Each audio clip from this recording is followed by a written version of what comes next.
Jupiter est la plus grosse planète du système solaire. Constituée presque entièrement de gaz, elle est balayée par des vents qui soufflent à plus de 600 km/h et des tempêtes 2 fois plus violentes que sur la Terre. Pourtant, elle pourrait nous aider à comprendre le mécanisme de formation des planètes. Et l'un de ses principaux satellites détient peut-être la réponse à la question que l'homme se pose depuis des siècles. Ces vastes étendues de glace ne dissimulent-elles pas des formes de vie extraterrestres? Les progrès en matière d'exploration nous livrent peu à peu les secrets de ce monde énigmatique, Jupiter.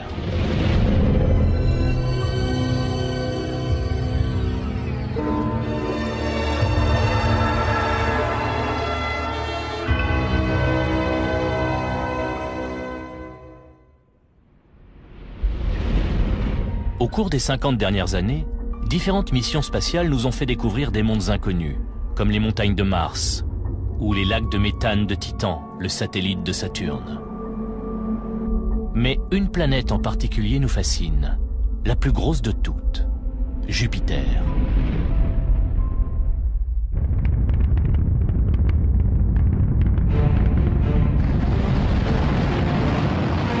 La plupart des informations dont nous disposons sur cette géante nous ont été fournies par la sonde Galileo, lancée par la navette Atlantis en octobre 1989.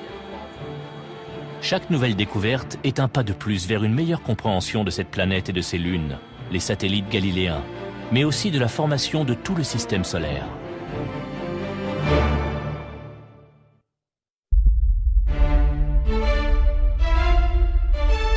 Avec un diamètre 11 fois plus grand que celui de la Terre, environ 142 000 km, Jupiter est une boule de gaz et de liquide déchirée par des éclairs 1000 fois plus puissants que ceux qui frappent notre planète. Comme Saturne, elle possède un système d'anneaux, mais si minces qu'il est difficile de les observer au télescope. La Grande Tache Rouge est une gigantesque zone de tempête, avec des vents de plus de 400 km/h, qui peut faire jusqu'à 3 fois la taille de notre planète. À ce jour, on a recensé 63 satellites de Jupiter. Galileo a étudié les 4 plus importants, Io, Europe, Ganymède et Callisto. Chacun d'eux mériterait de faire l'objet d'une mission. Les scientifiques supposent qu'à 800 millions de kilomètres du Soleil, aucune forme de vie ne peut exister. Io, satellite galiléen le plus proche de Jupiter, est légèrement plus massif que notre Lune. Son activité est intense. D'immenses panaches de dioxyde de soufre s'élèvent à des centaines de kilomètres dans l'espace. Elle a une surface tachée de rouge et de jaune, d'où son surnom de lune pizza. Ganymède, le plus gros des satellites, est sillonné de cicatrices profondes et couvert d'une boue gelée. Quant à Europe, c'est le plus mystérieux des 4. L'épaisse couche de glace qui le recouvre cache peut-être un océan liquide. Or, l'eau est une des conditions pour la présence de vie. Bientôt, une nouvelle génération de sondes tentera de dévoiler les secrets du système jovien. Juno, Europa Explorer et le robot sous-marin Endurance. 3 missions, un seul objectif, partir à la découverte de ces mondes étranges.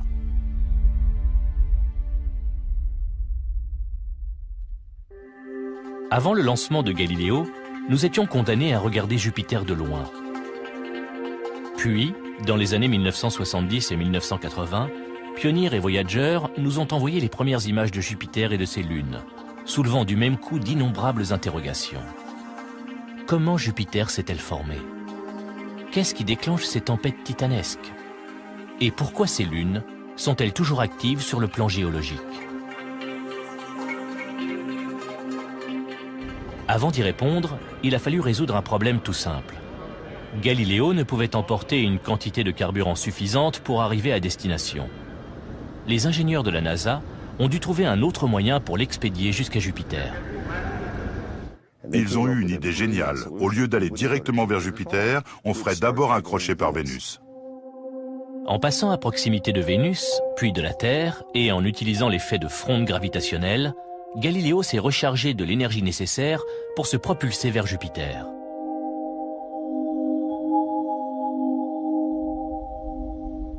Quand Galiléo arrivera, après un voyage de 6 ans, une sonde auxiliaire sera envoyée dans les profondeurs de l'atmosphère jovienne. Elle aura moins d'1 heure pour analyser cet environnement.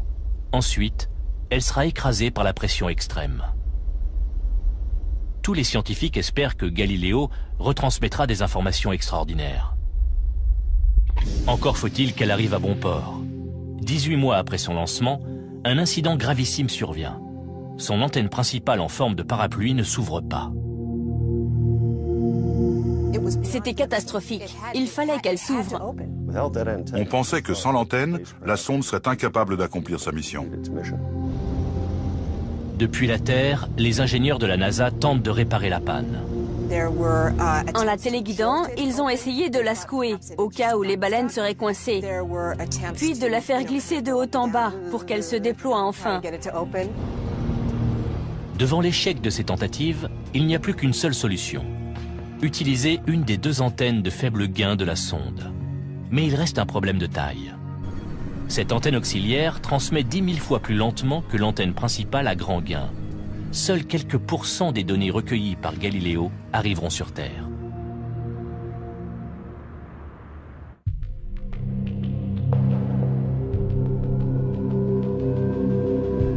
Durant la dernière phase d'approche, Galiléo va assister par hasard à la collision entre une grosse comète et Jupiter. La sonde est la mieux placée pour observer cet événement exceptionnel, susceptible d'apporter la réponse à une question fondamentale. Comment Jupiter s'est-elle formée ?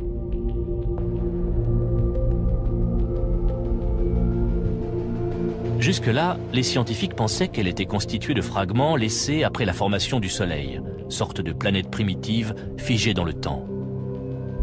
Dans ce cas, la composition chimique du Soleil et de Jupiter devrait s'avérer très proche.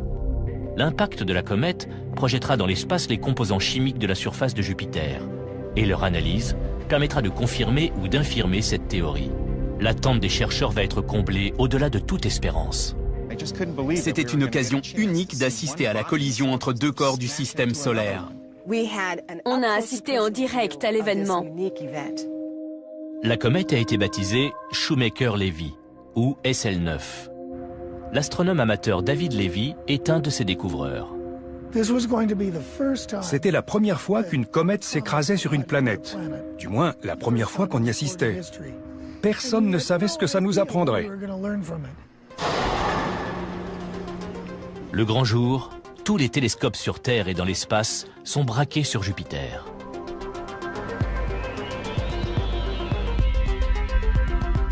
Certains scientifiques pensent que l'atmosphère épaisse de Jupiter va avaler la comète sans laisser de traces. D'autres espèrent que le choc éjectera de la matière provenant du cœur de la planète, fournissant des indices essentiels sur sa composition. Le plus gros corps du système solaire heurté par une comète minuscule. La majorité des scientifiques pensaient que ça ferait juste pchit. Quelle chance on a eue! Sous l'effet de la force d'attraction de Jupiter, la comète se désintègre en 20 fragments, dont certains de plus d'1,6 km de long, qui foncent vers la planète gazeuse. Sur Terre, les astronomes du monde entier vont assister à un spectacle étonnant.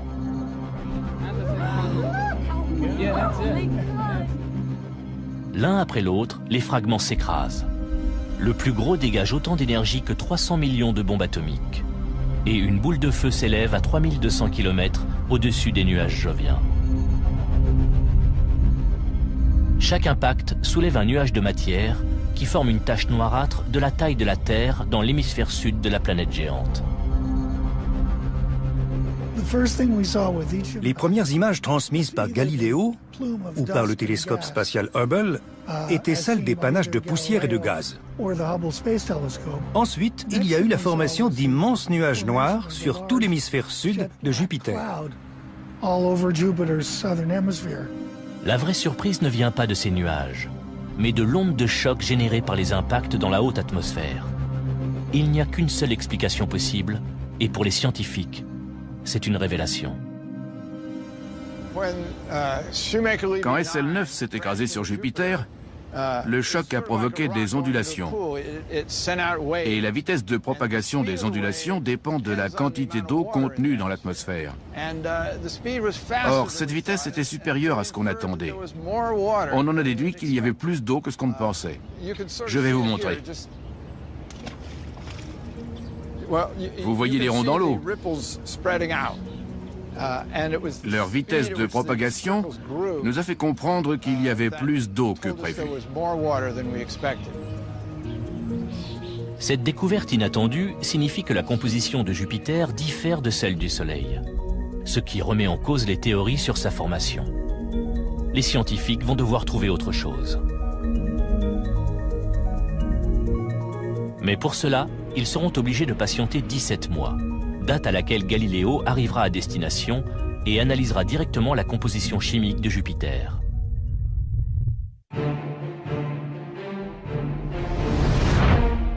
Un an après la collision entre la comète SL9 et Jupiter, Galiléo arrive bientôt à destination. L'enjeu de la mission est énorme. Les scientifiques savent désormais que la quantité d'eau présente sur Jupiter est peut-être 10 fois supérieure aux estimations initiales. Si cela se confirme, ils devront trouver une nouvelle explication à la formation de cette planète étrange.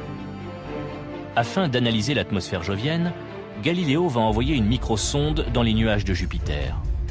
Celle-ci mesurera également la vitesse des vents et la température à différentes altitudes. Cela permettra peut-être d'expliquer la violence de son climat, mais aussi de déterminer si Jupiter est une cousine très éloignée du Soleil ou une planète d'une nature différente.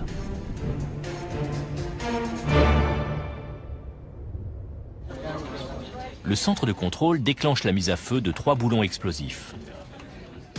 La microsonde se détache de Galiléo et entame sa descente vers l'atmosphère jovienne.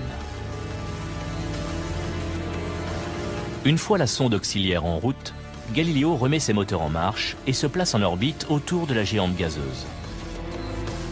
Les images transmises sont des milliers de fois plus détaillées que toutes celles qu'on a pu voir jusqu'alors. Mais 2 mois plus tard, nouvel incident. L'enregistreur tombe en panne. Les ingénieurs se sont rendus compte que quand il fonctionnait à très grande vitesse, la bande avait tendance à chauffer et à coller. On a reconfiguré l'appareil de manière à le faire tourner à faible vitesse et à n'utiliser qu'une partie de ses capacités. Ces 2 incidents, l'antenne et le magnétophone, ont singulièrement limité la quantité de données et leur vitesse de retransmission. Cette seconde panne porte un coup dur à la mission. 5 mois ont passé depuis que Galiléo a lancé la microsonde. Bientôt, elle s'enfoncera dans l'atmosphère de la planète pour mesurer entre autres la quantité d'eau qu'elle contient.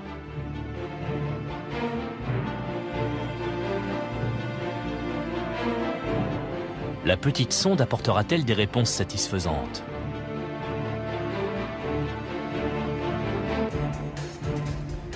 Elle va pénétrer dans l'atmosphère à plus de 170 000 km/h.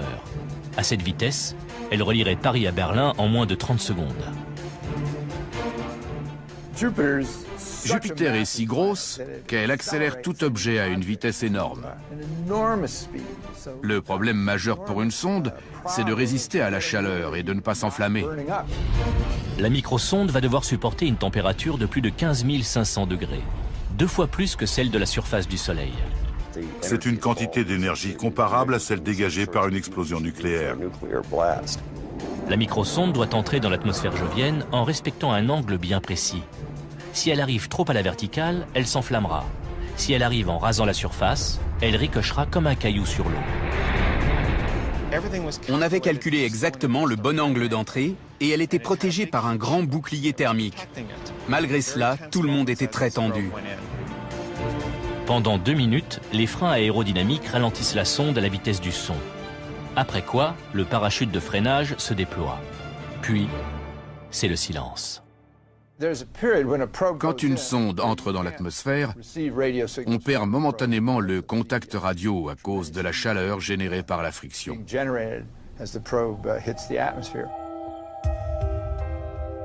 En s'enfonçant à 200 km à travers l'atmosphère jovienne, la microsonde recueille de nombreuses données qu'elle transmet à Galiléo, qui, à son tour, les envoie sur Terre.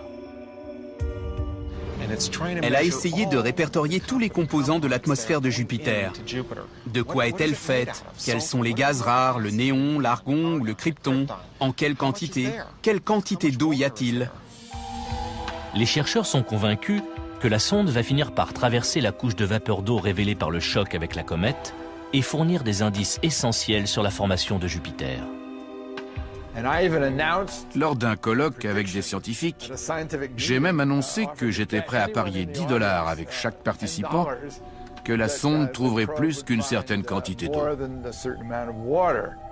Au lieu de cela, la sonde dérive à travers des couches de gaz diffus. Elle est tombée pile au milieu d'une zone de courant descendant, une trouée sèche au milieu des nuages. Où est l'eau tant espérée? Jupiter possède manifestement des zones sèches et des zones humides. On a découvert des formations météorologiques persistantes, des zones qui se déplacent, dont on n'avait jamais soupçonné l'existence. Toute l'équipe retient son souffle. La sonde continue de descendre, mais toujours aucun signe de présence d'eau.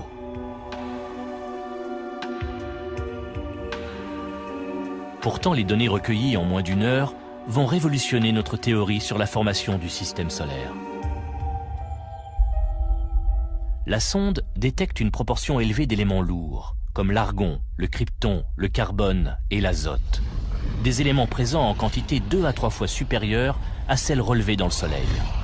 Or, ces éléments ne se condensent qu'à des températures extrêmement basses, plus basses que celles enregistrées sur Jupiter dans sa position actuelle. On a appris ainsi que l'atmosphère de Jupiter contenait des éléments chimiques associés à des matières très froides qu'on trouve en dehors du système solaire. Pour les astronomes, la nouvelle fait l'effet d'une bombe. La présence de ces éléments signifie que Jupiter ne s'est pas formé comme le Soleil.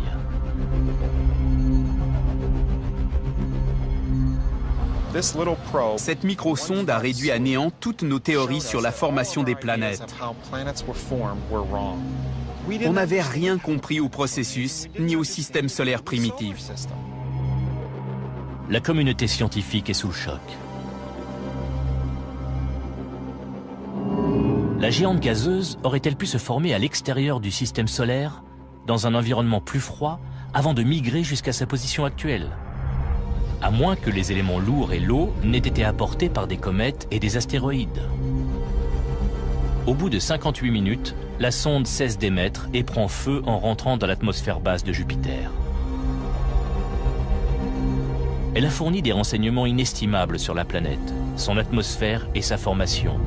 Mais de nombreuses interrogations subsistent.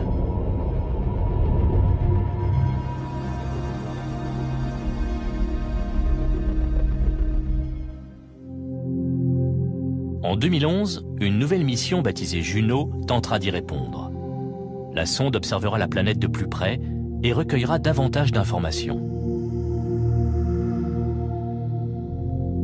D'ici là, le mystère reste entier, puisque la microsonde de Galiléo n'a pas pu déterminer quelle quantité d'eau se trouve sur Jupiter. Juno tentera une approche différente. Grâce à un radiomètre micro-ondes dernier cri, elle cherchera la présence d'eau sur toute la planète. Les chercheurs espèrent ainsi découvrir les données qui permettront d'en savoir davantage sur sa formation.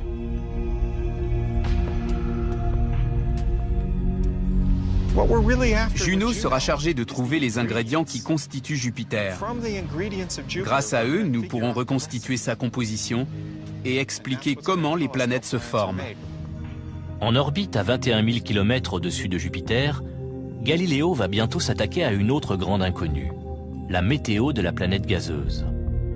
Comment des tempêtes peuvent-elles atteindre jusqu'à 3 fois la taille de la Terre et durer plus de 3 siècles?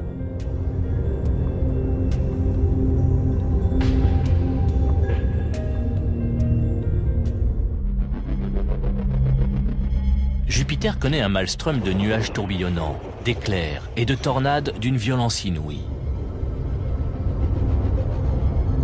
Sur la Terre, ce genre de manifestation est déclenché par la chaleur solaire. Mais Jupiter est à plus de 800 millions de kilomètres du Soleil. Il doit donc y avoir une source d'énergie qui alimente ces phénomènes. La principale caractéristique de Jupiter est la grande tache rouge. Une tempête dont les nuages culminent à 8 km au-dessus de l'atmosphère jovienne et surplombent une sorte de magma d'éléments chimiques. La tache est rouge parce que les composants chimiques emprisonnés au centre ont été cuits par les rayons ultraviolets et sont devenus rouges. Les astronomes ont constaté la présence de la grande tache rouge depuis au moins 300 ans. Sur Terre, même les ouragans les plus importants ne durent pas plus de 2 semaines. Comment se fait-il que la tempête la plus violente du système solaire fasse rage depuis des siècles? Les scientifiques pensent trouver des éléments de réponse en étudiant ces orages plus modestes. Au départ, ils pensaient filmer en action la grande tache rouge et d'autres tempêtes. Ils espéraient ainsi décortiquer les mécanismes de ces anticyclones turbulents. Mais avec l'antenne principale à grand gain hors service, cette solution s'avère impossible. Les ingénieurs sont obligés de mettre au point une nouvelle méthode d'observation. Au lieu de filmer en continu pendant des heures, on a décidé de saucissonner l'opération. On a observé la tache rouge pendant une période donnée à plusieurs heures d'intervalle et on a mis les images bout à bout. La sonde est braquée sur une zone de turbulence émaillée de petites taches blanches causées par ce qu'ils pensent être des convections, des courants ascendants rapides. Pour prouver qu'il s'agit bien d'orages, les scientifiques doivent localiser une autre caractéristique jovienne. Des éclairs 1000 fois plus puissants que sur Terre, visibles uniquement de nuit.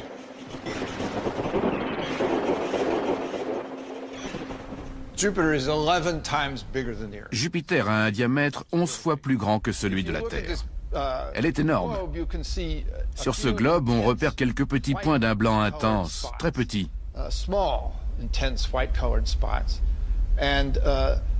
Ensuite, sur la face plongée dans l'obscurité, on constate que ce sont sur ces mêmes petits points qu'on observe des éclairs et nulle part ailleurs. Ça nous a permis d'identifier la position des orages. L'étape suivante consiste à découvrir si ces petits points blancs sont susceptibles de grossir. Une fois de plus, Galiléo se trouve au bon endroit, au bon moment. Dans les années 1930, on avait noté la formation de 3 zones ovales. 60 ans plus tard, 2 d'entre elles ont fusionné brusquement. Grâce à Galiléo, les scientifiques suivent la fusion de 2 des 3 zones ovales en un orage plus puissant. 2 ans plus tard, la 3e est absorbée à son tour, donnant naissance à une tempête imposante dans une ceinture située sous la grande tache rouge. Peu à peu, elle est devenue rouge elle aussi, comme la grande tache rouge, mais elle était plus réduite. Baptisée tache rouge junior, elle pourrait nous aider à découvrir la source d'énergie qui alimente ces ouragans spectaculaires. Les tempêtes de Jupiter sont cannibales et avalent les orages plus petits. C'est ainsi qu'est née la grande tache rouge. C'est comme dans la chaîne alimentaire, les gros poissons mangent les plus petits. Sur Jupiter, les petits orages sont les premiers fournisseurs d'énergie. Le phénomène explique la provenance de cette énergie, mais pas la durée extraordinaire de ces tempêtes. Compte tenu des conditions météo sur Jupiter, elle devrait s'autodétruire. Sur Terre, les tornades s'épuisent rapidement, alors que sur Jupiter, elles durent des années. La planète gazeuse possède la vitesse de rotation la plus élevée du système solaire. Elle tourne 2,5 fois plus vite que la Terre. D'après Jonathan Hornoux, paradoxalement, cette rotation rapide expliquerait la stabilité des tempêtes joviennes. Dans les systèmes où la rotation est rapide, les tourbillons durent longtemps. C'est très surprenant. On s'attendrait à ce qu'ils se déchirent, mais ce n'est pas le cas. Toutes ces missions nous ont appris qu'ils sont très homogènes et très stables. Quand on injecte 2 colorants différents dans une cuve d'eau qui tourne sur elle-même, le résultat est étonnant. On s'attend à ce que très vite tout se mélange, mais ce n'est pas le cas. Au lieu de cela, on assiste à la formation de deux grands tourbillons qui sont persistants et homogènes. Dans un système de fluide en rotation, on pourrait penser que les différents colorants vont se mélanger et se brouiller. Mais en fait, on obtient de grandes structures très semblables à la grande tache rouge.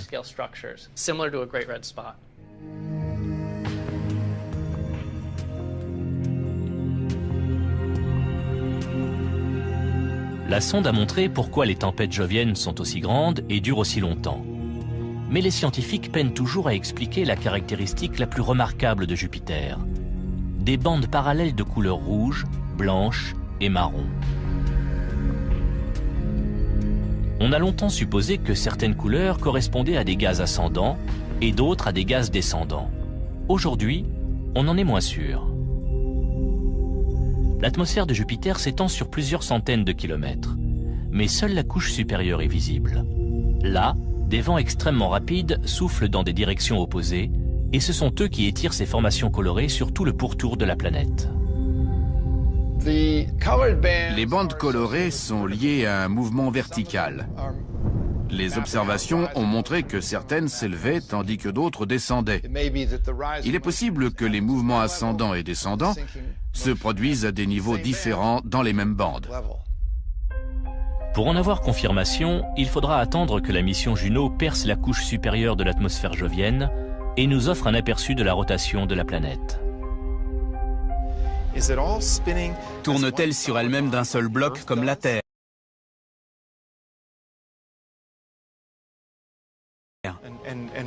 Ce qu'on distingue à la surface n'est-il qu'une couche de nuages? Ou bien plusieurs couches superposées qui tournent chacune dans une direction opposée et à une vitesse différente? On n'en sait rien.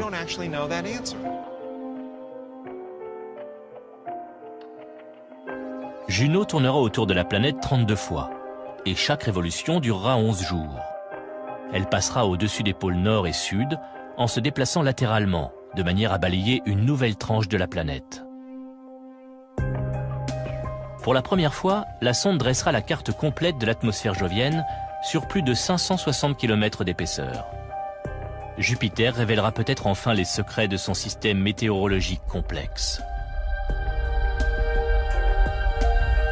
Les spécialistes ont compris que les tempêtes perdurent grâce à la vitesse de rotation élevée de la planète. C'est elle aussi qui alimente son champ magnétique d'une puissance remarquable.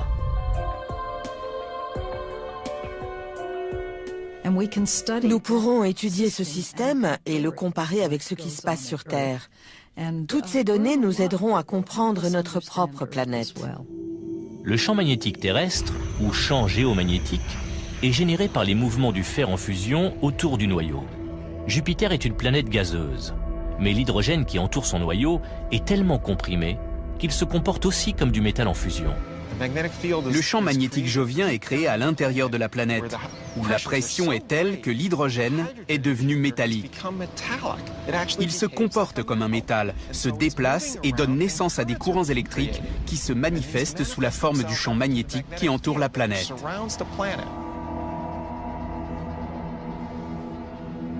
Ce champ magnétique est d'une puissance colossale. La magnétosphère s'étend jusqu'à Saturne et au-delà, et retient des particules ionisées et des gaz. Elle est immense, de 50 à 100 fois la taille de Jupiter. Et sous l'effet des vents solaires, sa queue s'allonge jusqu'à l'orbite de Saturne. La magnétosphère jovienne est le plus grand champ magnétique céleste du système solaire. Si nous pouvions la distinguer à l'œil nu depuis la Terre, elle apparaîtrait plus grosse que la Lune. Elle est assez puissante pour détourner le flux constant de soufre émis par les volcans géants de son satellite le plus proche, Io.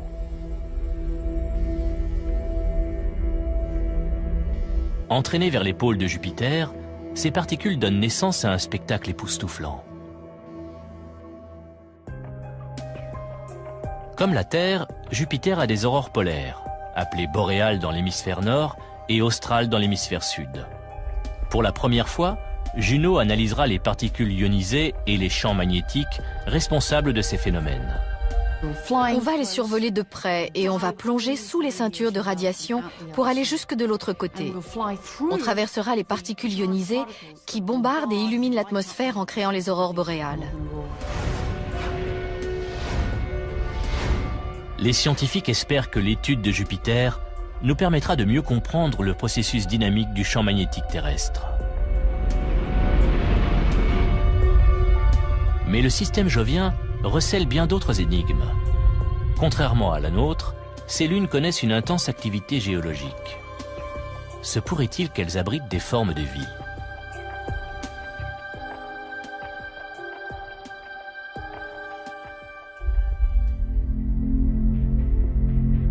Une soixantaine de satellites connus orbitent autour de Jupiter, dont certains sont assez grands pour être considérés comme des planètes à part entière. Eux aussi ont leur part de mystère. En général, les planètes et les lunes de petite taille se refroidissent plus vite. Comment expliquer que ces lunes soient si chaudes et toujours actives sur le plan géologique?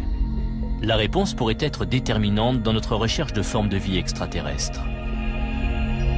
Les 4 principaux satellites galiléens, Ganymède, Callisto, Io et Europe, sont tous très différents les uns des autres et tous pleins de surprises. Quand Ganymède tourne une fois autour de Jupiter, Europe tourne 2 fois et Io 4 fois. Ce n'est pas une coïncidence. Ces lunes ont créé une magnifique chorégraphie cosmique.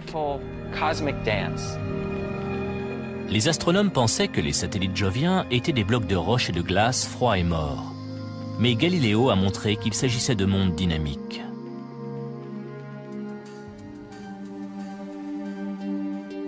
Première étape pour la sonde, Ganymède, la plus grande lune du système solaire.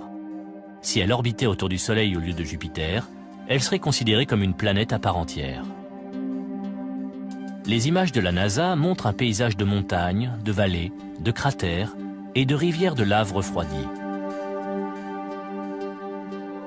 Les premières informations qui parviennent de la sonde étonnent les équipes scientifiques. Le magnétomètre enregistre une activité. Je n'en suis pas revenue. Ça prouvait l'existence d'un champ magnétique. Je me suis dit, je n'y crois pas. Ganymède est la seule lune du système solaire qui possède un champ magnétique propre, ce qui paraît incompréhensible, car le satellite devrait être complètement gelé. Or, l'existence d'un champ magnétique signifie que son noyau est liquide. On pensait qu'un corps de la taille de Ganymède aurait refroidi depuis la naissance du système solaire, c'est-à-dire 4 milliards d'années. Normalement, il aurait dû être solide. Cette découverte nous a obligés à revoir notre théorie de l'évolution de Ganymède. La présence de ce champ magnétique soulève de nouvelles interrogations sur la formation des planètes. Il s'est vraisemblablement produit quelque chose dans le passé de Ganymède. Un événement catastrophique qui a réchauffé le satellite. Galiléo a montré que Ganymède était un monde fascinant avec une histoire très complexe. Un monde à part entière. Mais la sonde Galiléo détecte aussi un second champ, plus variable. Ça nous indique l'existence probable d'un océan liquide sous la surface de Ganymède. Les chercheurs supposent que cet océan est profondément enfoui sous la croûte de glace qui recouvre le satellite. L'orbite de la sonde Galiléo l'entraîne loin de Ganymède, mais les surprises ne sont pas terminées pour autant.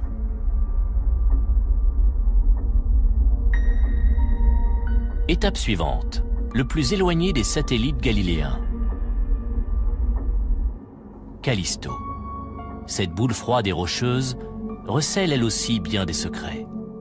C'est la plus ancienne lune du système solaire, et elle est littéralement criblée de cratères produits par la chute de météorites. Certains présentent des bords étrangement brillants qui déconcertent les scientifiques. On dirait que le matériau sombre de la surface a été érodé, mettant au jour un matériau plus clair. Rien de tel n'a jamais été observé sur Terre. Quelle est la nature de ce matériau et pourquoi s'est-il affaissé? Après un examen plus approfondi, Callisto s'est avérée beaucoup plus intéressante qu'on ne le pensait au départ.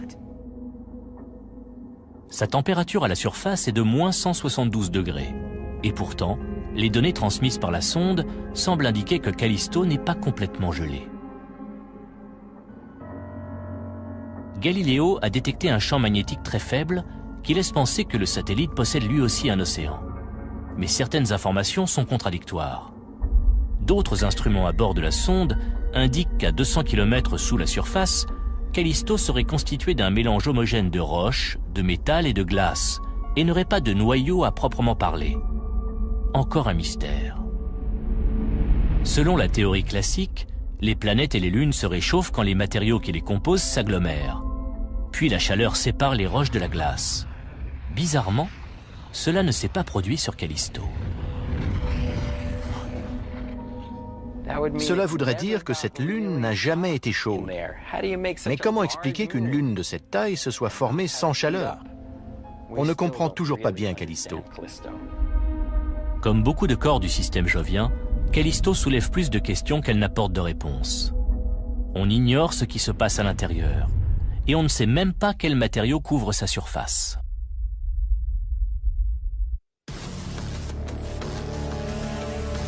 L'histoire de la troisième lune de Jupiter est tout aussi déroutante. Io est sensiblement de la même taille que notre lune, et c'est la plus proche de Jupiter. C'est aussi le corps céleste le plus actif du système solaire. Il compte plus de 400 volcans, dont certains mesurent jusqu'à 200 km de diamètre.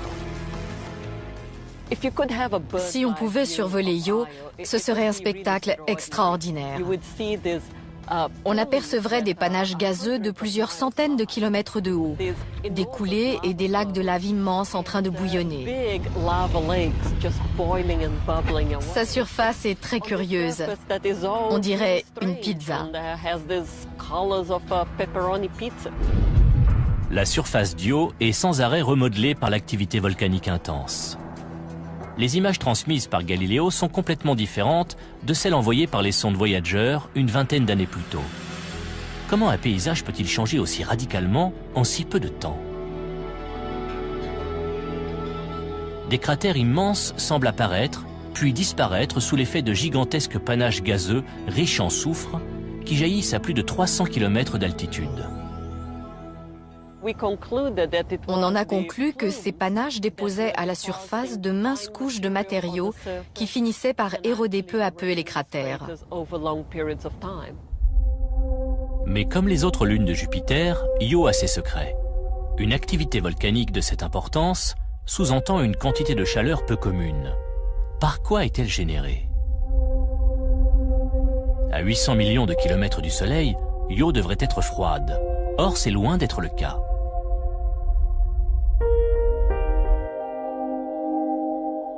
Le champ gravitationnel jovien maintient Io sur une orbite rapprochée.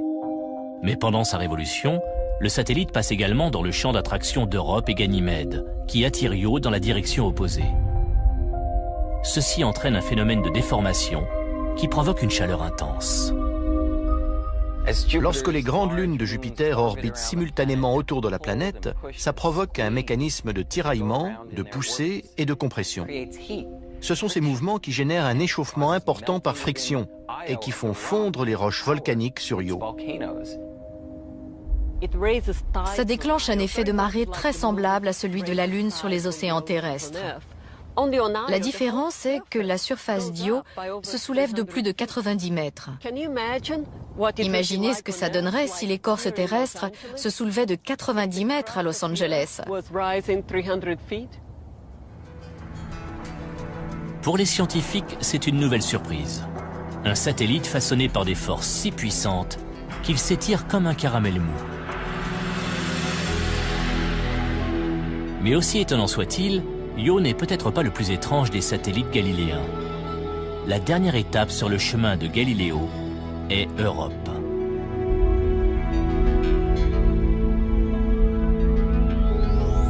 Sa surface est balafrée de formes géologiques curieuses et de lignes parallèles qui entaillent la glace. Ce monde pourrait-il dissimuler les éléments nécessaires à la vie?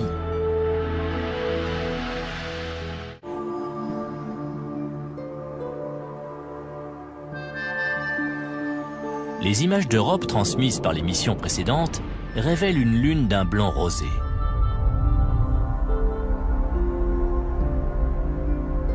Mais Galiléo découvre moins de cratères météoriques que ne le pensaient les astrophysiciens. Cela signifie qu'ils ont été érodés après leur formation. Europe étant recouverte d'une épaisse couche de glace, les spécialistes pensent que de l'eau pourrait remonter à la surface. Devant tant de questions, l'équipe souhaite examiner le satellite de plus près, ce qui signifie y passer plus de temps que prévu. À l'origine, le calendrier prévoyait 3 passages au-dessus d'Europe. Mais les données recueillies étaient si intéressantes que la mission a été rallongée et que la sonde l'a survolée plusieurs fois. La première tâche de Galiléo est d'envoyer des images plus détaillées d'Europe. Plusieurs questions se posent. Le satellite est-il actif en surface? Le processus d'érosion des cratères météoriques est-il rapide ou très lent? Après être partis du principe qu'il s'étalait sur des milliards d'années, les chercheurs changent vite d'avis. Je les écoutais discuter de l'âge de la surface d'Europe. Oh, peut-être quelques milliards d'années. Au passage suivant de la sonde, peut-être 100 000 ans. Et au passage suivant, elle est peut-être encore active. En mesurant le champ magnétique d'Europe, Galiléo fait une autre découverte. Pendant que la Lune orbite autour de Jupiter, son champ magnétique se modifie, signe qu'Europe possède une couche conductrice qui laisse passer le champ magnétique jovien. Ce phénomène n'a qu'une seule explication possible, et c'est une surprise pour les scientifiques. D'après notre interprétation, ces changements sont produits par un océan global sous la croûte glacée.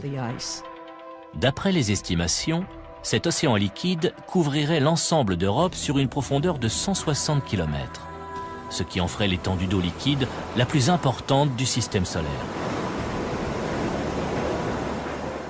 Si tel est le cas, il faut résoudre un problème fondamental. La température à la surface d'Europe peut descendre jusqu'à moins 129 degrés.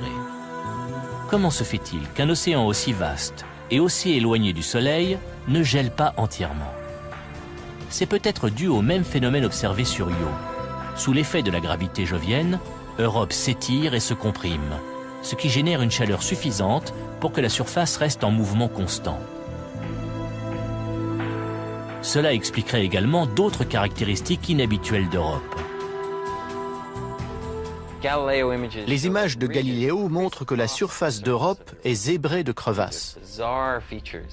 Des failles étranges, parfois longues d'1 millier de kilomètres, et qui apparaissent souvent par deux, comme ici.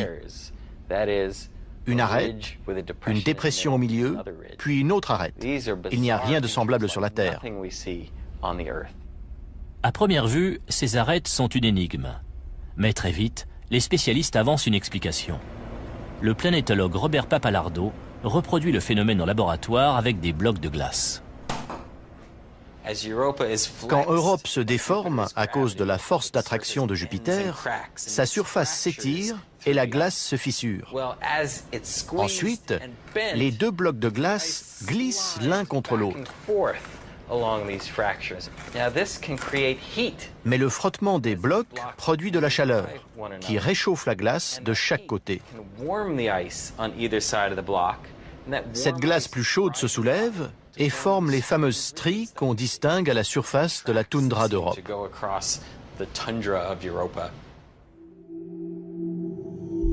Ce monde en mouvement constant est une preuve de l'existence d'une source de chaleur sous la glace.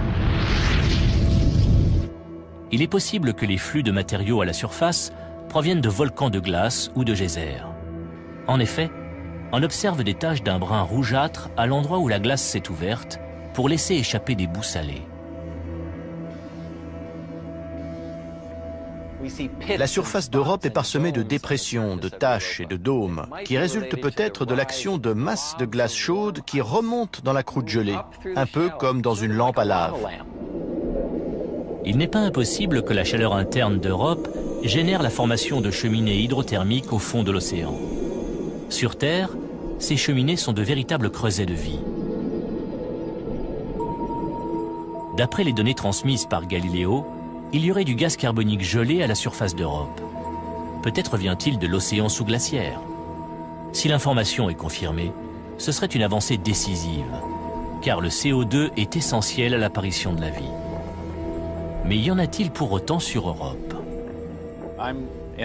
Là où il y a de l'eau, il y a des chances pour que la vie et les ingrédients nécessaires à la vie existent. Sur Europe, justement, on trouve tout cela. Si nous trouvons une forme de vie dans l'océan sous la surface d'Europe, ce sera une avancée prodigieuse qui nous permettra de comprendre si nous sommes seuls ou non dans l'univers.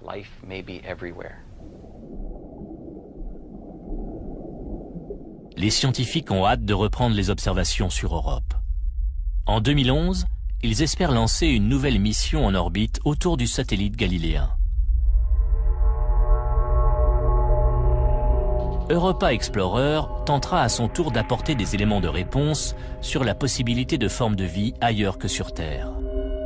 Elle étudiera la glace à la surface d'Europe, analysera sa structure et cherchera des zones propices à une exploration future de l'océan qui s'étend dessous.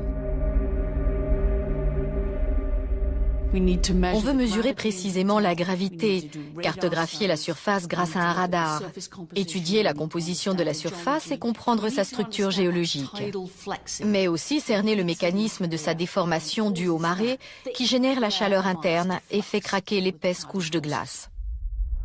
Le principal outil de la mission est un radar, qui fournira une carte en 3 dimensions de la croûte gelée d'Europe.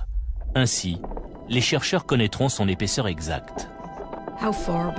À quel niveau se trouve l'océan sous la surface? Est-ce un océan global? Quelle profondeur fait-il? Toutes ces questions sont fondamentales. Dès que les spécialistes connaîtront l'épaisseur de la couche de glace, ils pourront s'attaquer au problème suivant. Comment passer dessous? Ce sera l'objectif d'une nouvelle mission. Cette fois, la sonde ne se contentera pas d'orbiter autour d'Europe. Elle se posera pour explorer son océan souterrain. Endurance est déjà au travail en Antarctique. Ce robot est le premier d'une nouvelle génération de sondes sous-marines capables de fonctionner également sous la glace. Le but de ses concepteurs est de mettre au point un véhicule complètement autonome. Endurance doit pouvoir prendre des décisions tout seul. Jusqu'à présent, tous les véhicules envoyés dans l'espace étaient téléguidés par les ingénieurs. Là, ce sera différent, d'où les essais effectués en Antarctique. Actuellement, Endurance explore un lac caché sous une couche de glace de près de 4,50 mètres. Un jour peut-être, un robot de ce type partira en quête de formes de vie sur Europe. Mais avant, il doit réussir à briser la glace. Faire fondre une couche aussi épaisse demande une énergie énorme. Il faudra mettre au point un système nucléaire pour y parvenir. Et même ainsi, ça prendra des semaines, voire des mois. On pourrait imaginer un engin qui fasse fondre la glace pour aller jusqu'à l'océan liquide, afin d'explorer ce qui s'y trouve.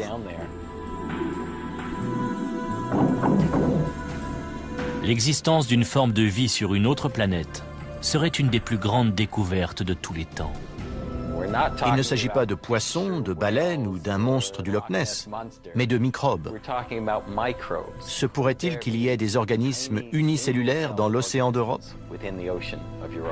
Même si on ne trouvait qu'une bactérie, ce serait extraordinaire.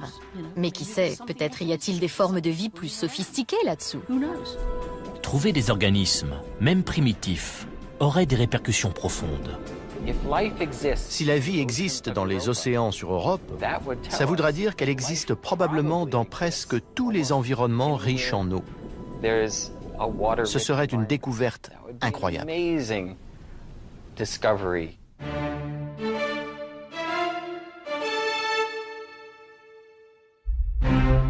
L'étude de Jupiter et de ses satellites a déjà transformé notre conception de notre place dans le système solaire. Les nouvelles missions à destination d'Europe montreront peut-être que la vie sur Terre n'est pas un phénomène unique.